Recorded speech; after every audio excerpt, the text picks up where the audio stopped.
All right, thank you very much for both of those talks. So what we're going to do now, first I want to note that we're right on schedule, sort of. And we will, because we're all kind of in here together, we can address that. But we'll mostly, we'll just sort of pick it up in the coffee breaks and the lunch and slide the schedule along. But we're not going to take away from the planned events. I'll ask Chris and Bill to actually return to the panel here. And I will introduce Professor Max Auffhammer from the Department of Agricultural and Resource Economics, also the director of the International Area Studies Teaching Program, and a contributing author to Working Group 2 of the IPCC, the AR5 report as well. Max is a member of the steering committee for our program, and he will moderate the discussion and question and answer. And as we've said, we all have cards, and we would encourage you to send questions down. I'm going to station myself here and we'll have some people circulate around and get them up to Max, but we'll let him lead off. Thank you, Max. Excellent. Thank you. Organizing this conference has been just an incredible opportunity for those of us involved here. We've met people we didn't even know worked at Berkeley, and it's just really opened up the opportunity space for new collaborations in ways I didn't even think was possible. So thank you to the Philomathia Foundation for providing us with this opportunity. I get the right for one question, then I was told I have to pick questions out of the room, even though I have many. The IPCC sort of takes a look back at the existing research. There's an actual cutoff date as to when you get to still cite a paper. But what this forum is about largely also is looking at ways forward over the next 7 years or 5 years, if there is another IPCC report, what types of science would be useful, and what are the big gaps and opportunities for research? Given Berkeley's deep bench, I'm a Red Sox fan, so I can't, not use a baseball reference here. What I wanted to ask our two panelists here is, what do you think are some gaps that really call for active research, both within disciplinary silos or interdisciplinary research? So maybe we'll start with Bill and then go to Chris. Sure. Well, is this on? Yes, it is on. I'd say one of the, so I'll start with some issues that relate to the gaps that I know about. And these are mostly going to be, I'm a physicist by training, so these are going to deal a little bit more with the physical side of the system, and I will defer on questions of ecology to Professor Field. We are faced with quite a challenge knowing how the ice sheets are going to respond, and that's an area of quite active research. I'm referring to the Greenland and Antarctic ice sheets. The reason why this is a hot topic is that the issue of sea level rise that we heard from Mira Villaraigosa is a critical one for coastal cities. A lot of the world's population, in fact 50% of the US population, lives within a short distance of the coast. And the IPCC estimates for sea level rise tripled between AR4 and AR5, and I don't think they're done increasing. So and that increase between the past estimate and the current one, which is just about a meter, about a yard, by the year 2100, about a third of that came from ice sheets. Now, just to put this in context, Greenland is equal to 7 meters of sea level rise, and the West Antarctic ice sheet alone is equal to another 7. That's a lot of sea level rise. And one of the things that we saw when we were in Tasmania, we went to a museum, a quite notorious art museum that's in Hobart, and we walked from a harbor up through sandstone strata that had been laid down when the ocean was much higher. That's a central challenge facing us going forward, because we have to understand how our coastal cities are going to be impacted. So let me start with that as a central challenge. Thank you. Let me mention 3. One, I think that you've already seen this morning that the climate science community has focused most of its effort on understanding most likely outcomes.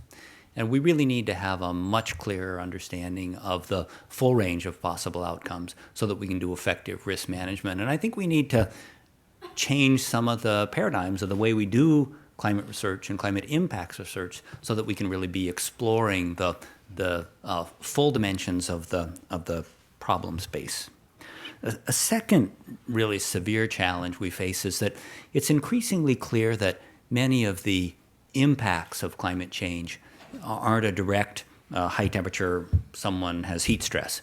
They tend to be indirect. They tend to be transmitted over long distances by social and economic mechanisms, and they tend to play out in things like international conflict or trade wars. And how do we get our hands around these big, complicated, indirect kinds of challenges?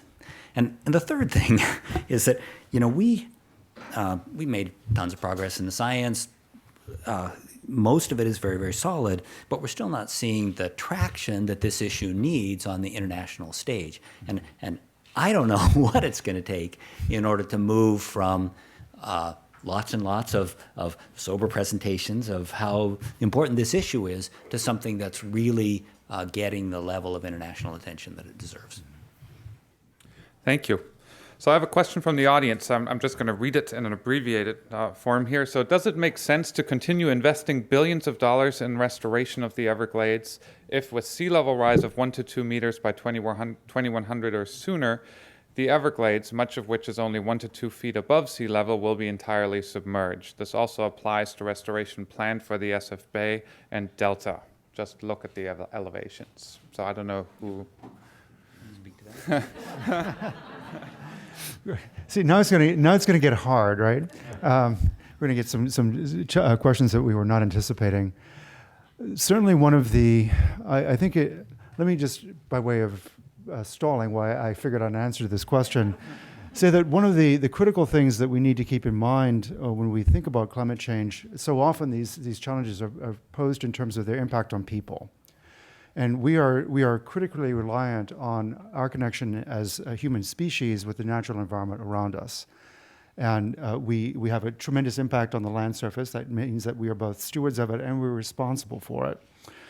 This issue of how we both adapt to climate change and how we figure out how to work with our natural environment to help it adapt and stay resilient is a central challenge. And the sad thing is that there are parts of the climate system or parts of the Earth's ecosystem which will be irrevocably altered by climate change. I think one of the, rather than answer that question directly, I think what we need collectively is to look at essentially the translation of climate change into its impacts, and then take that yet a step further in terms of a decision, a sober decision that's being made, a decision-making process about where do we make investments, what are the, in what ecosystems and in what links to the natural world around us do we make the investments to try to safeguard them? And so the choice that's posed in this question is one that's going to face us numerous times. Rather than addressing that question, I think it's more a question of process. How do we address this? And we have to make a decision. I think it's a great question. I'm glad the slide that I closed with is still up on the screen, because that was essentially my closing point, is that if you have a world that's the top panel there in 2100, I think there is a prospect for sustaining a vibrant, resilient Everglades or a vibrant, resilient Sacramento Delta. In the bottom world, it's possible that in 2100 we would still have an Everglades, but it's almost unthinkable that we would in 2200 or 2300, and we can't shift over to saying the adaptation agenda is the only one we're going to pursue. This mitigation has to be a component of the solutions. So maybe we follow up with this very nice question here. I'll translate a little bit to make it linked to the previous question, is how do you explain emission scenarios in simple language and concisely to people outside the sciences? And maybe for Chris, what would it take to get us to the top picture instead of the bottom picture? Yeah, well, Working Group 1 had a really nice presentation of emission scenarios that were phrased as sort of cumulative Earth budgets for greenhouse gas emissions, and the top figure is a cumulative budget of something like 800 billion tons of CO2 equivalents could be released forever, and that we've already released about 500 billion tons, and we're releasing about 10 billion a year, so we don't have a very long period at current releases.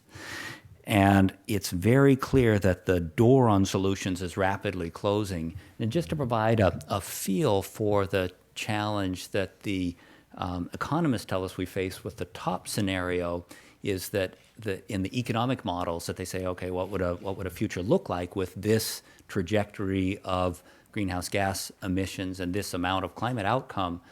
Beginning about 2070, there's net negative emissions across the economy. It's not that CO2 is no longer growing or that CO2 emissions are decreasing. We actually are net removing CO2 from the atmosphere in a year-on-year basis.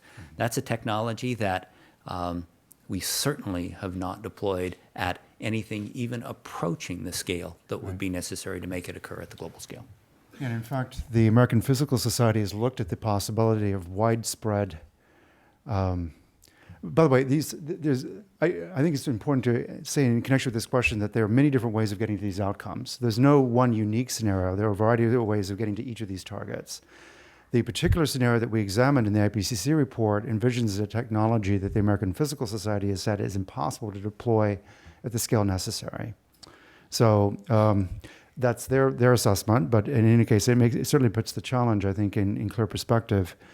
The lower figure corresponds to, if I'm not mistaken, we talked about 500 gigatons. The lower figure corresponds to 4,000 gigatons. So we've burned through 500 of that, and we would increase it by another 3,500 to get up to 4,000 gigatons. It's the way these scenarios are constructed. There's a lot of social machinery behind the idea, but it's basically a set of models that connect population growth, which is modeled by somebody else, along with assumptions about economic growth, efficiency of energy consumption for GDP. A lot of factors are going to roll into these things.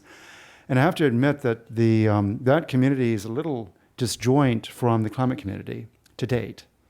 We are now partnering directly with that community in order to begin looking at the joint evolution of the energy, water, food, and climate system. So I think another breakthrough that's going to emerge before the next IPCC report is to look at these problems as a collective, not where the humans are sort of imposing something on the climate system. We look at a joint solution to how to get to a more, hopefully, a more resilient climate system. As the economist, I have to point out that we don't know whether it's physically possible, maybe, but we have absolutely no idea what it will cost to actually, come up to net negative emissions, and it probably won't be very inexpensive. So the next question here deals with the theme at the core of this forum. Water is in many ways an ideal interdisciplinary and integrating theme in education, linking climate and energy. What are your thoughts on the importance of education as it relates to water and climate challenges? At least to me, I think that a large part of the reason that climate isn't where it should be on the international agenda is that for reasons that reflect failures of the educational system and failures throughout the society, is that people think they don't really care about climate. They think that their quality of life is not very climate sensitive. In fact, there are quite a lot of economics models that I think make the misleading argument that there are only a few parts of the global economy that really depend on climate. And one of the things that I think has been really effective is signage and messages and advertisements that just remind people, that your access to water is part of climate. Your access to being able to go to the beach is part of climate.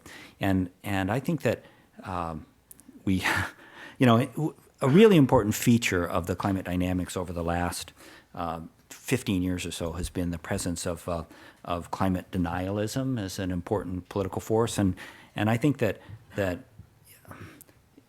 we in the scientific community have not done a very good job about helping people understand the origin and consequences of climate denialism. And I think that it's made it much, much harder to make a case that at least to me, seems like it intrinsically connects with everybody and every day, and with broad recognition of interest. So I think we need to do better, but it would help if we could work in a fairer environment. I would also just like to add on to that by saying that the thing we need to educate people on is that there is no known replacement for water in the natural system. There certainly is a replacement for fossil fuel. And that is a message that everybody needs to understand. We do not know how to replace water. But fossil fuels, sure. And right now, unfortunately, society has that equation almost exactly backwards. So that's, I think, a central educational message for us going forward. Thank you. So I'm going to do the last question. This is a tough one. I was asked this once on the radio and I stumbled. So do you have children? If so, would you have had them if you had known at the time of their conception what you know now about climate change?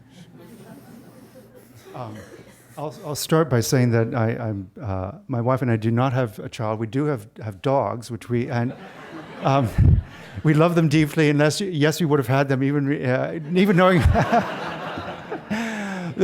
My dogs are one of the reasons why I'm optimistic, right? Because I come home every day after a tough day of working at both Cal and at the lab, and my dog comes marching up to me and looks at me and is basically expressing the idea that a bowl full of the dog food that it's had for the last 10 years is just the most important and most life-enhancing feature on its docket that evening. So that is one of the reasons why I'm an optimist. But no, I do not have children, but I think it is. Look, to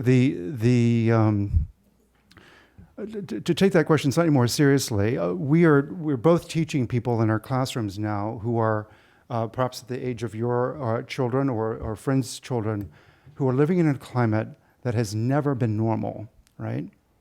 Now we can't. And it's their challenge, I think, to meet the challenge that we've laid in front of them, unfortunately. But someone has to solve it, and it's going to be the younger generation. So I think it's this, yes, we've thrown them quite a curveball. It's the biggest possible curveball we could have possibly thrown them. But I'm also confident that we can work with them to get them to work with them in partnership to solve it. So. I have two wonderful children. I've also had dogs. The children are even better than the dogs. I think there are two things that really need to be clear. The first is that what we're talking about in terms of the dynamics over the next several generations is really much more about consumption patterns than it's about the size of the population. I mean, these problems would all be easier to deal with if the population were smaller, but we've sort of got the population we've got. And the solution is to find ways to move away from fossil fuels, to lighten the human impact on the environment. And a lot of the way to do that is to, create an environment in which creative, dedicated individuals, all of you, all of your families, hopefully my children too, can contribute to the solutions as well as to building lives that are resilient and sustainable for them. What it always seems to me is that if I look at people's commitment to the environment, it seems like it's the transition from being a parent to being a grandparent that really helps people get things right. When you're a parent, you often say, "Well, I really got to worry about the material well-being of my kids," and the grandparent, you say, "Oh, parents can worry about the well-being of the kids," and you can begin to think more broadly about what's important and what's not. So I'm not a grandparent yet, but I admire the people who are, and I think that what we need is more grandparents, parents, and children who are dedicated to a sustainable future. So I wanted to thank our two panelists for their hard work on IPCC too. This is, you volunteer your time. You don't get paid for this on top of all the other things they do. And thank you for an engaging discussion.